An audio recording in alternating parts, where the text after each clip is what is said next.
Welcome to Vani's world. ఇప్పుడు పొన్నగంట ఆకుతో fry ఎలా చేయాలో చూసేయండి. ఒక గంట క్రితమే ఒక కప్పు పెసరపప్పు నానబెట్టేసాను అనమాట. అట్లాగే పొన్నగంట ఆకు కూడా ఆకు గిల్లేసి బాగా కడిగి పక్కన పెట్టేశాను. సో ఇప్పుడు కడాయిలో ఆయిల్ వేసి ఎండుమిర్చి 2-3 వేసాను. అట్లాగే తాలింపు గింజలు, వెల్లుల్లి దంచి వేసేసాను. అట్లాగే పచ్చిమిర్చి 2-3 వేసాను. అట్లా కరివేపాకు అనమాట. అవి బాగా వేగిపోవాలి. వేగిపోయిన తర్వాత పొన్నగంటాకుని కడిగి పెట్టుకుంటాం కదా, వాటిని వేసేయాలన్నమాట. అది కట్ చేసుకోవచ్చు లేదా అలాగే వేసుకోవచ్చు, వేగిపోతుంది.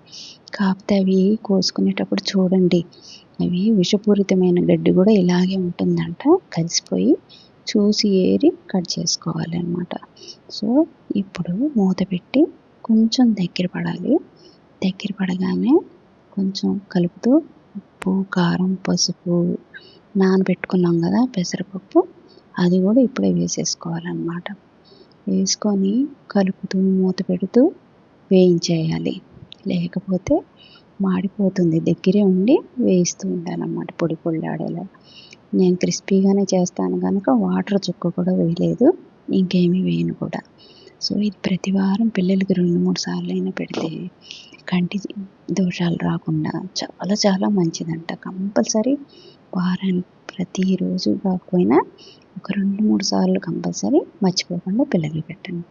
సో ఈ విధంగా వచ్చే వరకు ఫ్రై చేయాలి. ఇప్పుడైతే సర్వ్ చేసేసుకోవచ్చు. ఇది మజ్జిగన్నంలోకి, రసమన్నంలోకి, వైట్ రైస్లోకి పిల్లలకి పెడితే చాలా చాలా మంచిది. కంపల్సరీగా తినాల్సిన ఆకుకూర. Please like, share and subscribe.